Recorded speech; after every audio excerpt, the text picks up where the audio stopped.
Bonjour, dans cette vidéo, tu vas apprendre à faire des dérivées partielles. Alors, on va voir ça sur des exemples concrets tout de suite. Donc ici, on a une variable a qui dépend de deux variables, de b et de c. On va d'abord dériver a par rapport à b, c'est-à-dire d rond a sur d rond b, ce qui signifie que b va être la variable, comme x par exemple, et que c va être une constante, comme 5. Et on fera pareil cette fois en considérant c comme étant une variable, c'est-à-dire qu'on va dériver a par rapport à c, et donc b va être considéré comme une constante. Alors, pour bien comprendre le système, on va repasser en termes de fonction. Imaginons que je vous donne cette fonction-là. La fonction f définie par f de x égale x carré plus 5 au cube. Si je vous demande de dériver, c'est assez facile. On va me dire que la dérivée de x2 c'est 2x, et la dérivée de 5 au cube, 5 au cube est une constante, donc c'est 0. Et bien là, c'est à peu près le même principe. C'est-à-dire que a, on va dériver a par rapport à b. D'accord? Donc on va considérer b comme étant notre variable, c'est-à-dire ça va jouer le rôle de x, et on va considérer c comme une constante, par exemple, comme si c'était 5. Donc on y va, je dérive a par rapport à b, b carré donne, c'est comme si je dérivais x au carré, ça me donne 2x, si je dérive b au carré, ça me donne 2b.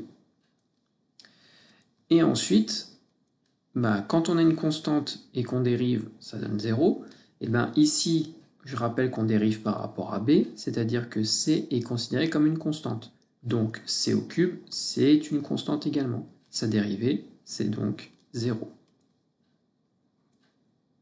Donc la dérivée de a par rapport à b, c'est tout simplement 2b.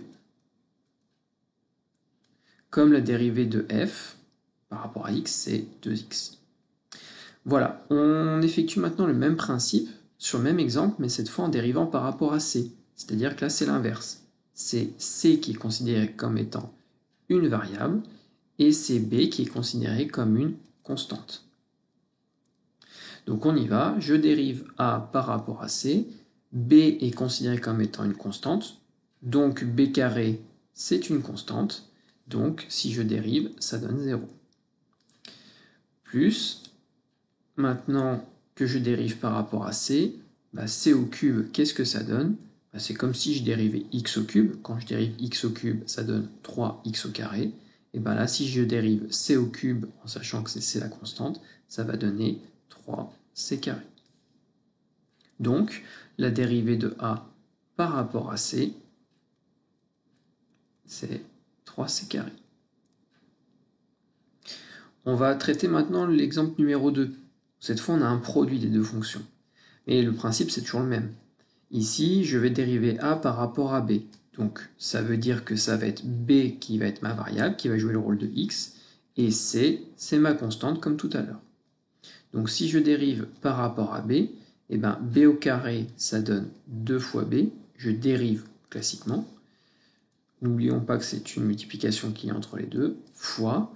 Et c au cube est considéré comme étant une constante, étant donné qu'on dérive par rapport à b. C'est une constante qui est en multiplication. Quand on dérive, ça se conserve. C'est exactement le même principe que si je donnais f de x égale x au cube fois, x au carré fois 5 au cube. La dérivée de f, je dérive x au carré qui donne 2x, et la constante multiplicative 5 au cube, comme c'est une constante et qu'elle est en multiplication, je la conserve. C'est exactement le même principe. Maintenant, on va dériver cette fois a par rapport à c. Donc, comme tout à l'heure, cette fois, c'est b qui est considéré comme étant une constante, et c est notre variable. Donc, si je dérive cette expression, je vais d'abord dériver le c au cube. Quand on dérive c au cube par rapport à c, ça donne 3c carré. Maintenant, le terme qui est devant, b au carré, il est en multiplication. C'est une constante, vu qu'on dérive par rapport à c. Donc b au carré, qui est une constante en multiplication, se conserve. Bien, maintenant passons au troisième exemple. Peut-être un peu plus compliqué, c'est une fraction. A égale b sur c. Alors, quand vous avez une fraction comme ça, le conseil que je vous donne, Tout d'abord, c'est d'écrire ça comme étant une multiplication, c'est-à-dire qu'on se ramène au cas qu'on sait faire, le cas numéro 2. J'ai écrit que B sur C, c'est pareil que B fois 1 sur C. Et donc, si je dérive par rapport à A, si je dérive A par rapport à B, ça veut dire que B, comme tout à l'heure, c'est ma variable, ça joue le rôle de X, et C est une constante. Donc 1 sur C est une constante. Donc si je dérive par rapport à B, c'est comme si j'avais X ici. La dérivée de X, c'est 1. Donc dans notre cas, la dérivée de B, c'est 1. On a une multiplication par une constante, donc quand on dérive, la constante se conserve. Je rappelle que la constante, c'est 1 sur C, vu que C est constante. Et ensuite, dernier cas, je reprends l'expression de A, mais cette fois je dérive par rapport à C. Donc même principe, je vais décomposer cette division comme étant une multiplication, c'est B fois 1 sur C. Je répète que B cette fois c'est notre constante, étant donné qu'on dérive par rapport à C. Alors, là on se dit il faut qu'on dérive 1 sur C. Je fais un petit rappel.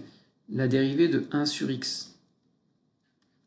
On se souvient que c'est moins 1 sur x2.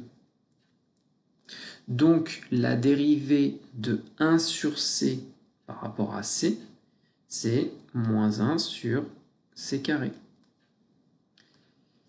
Je vais mettre des parenthèses ici. Hop.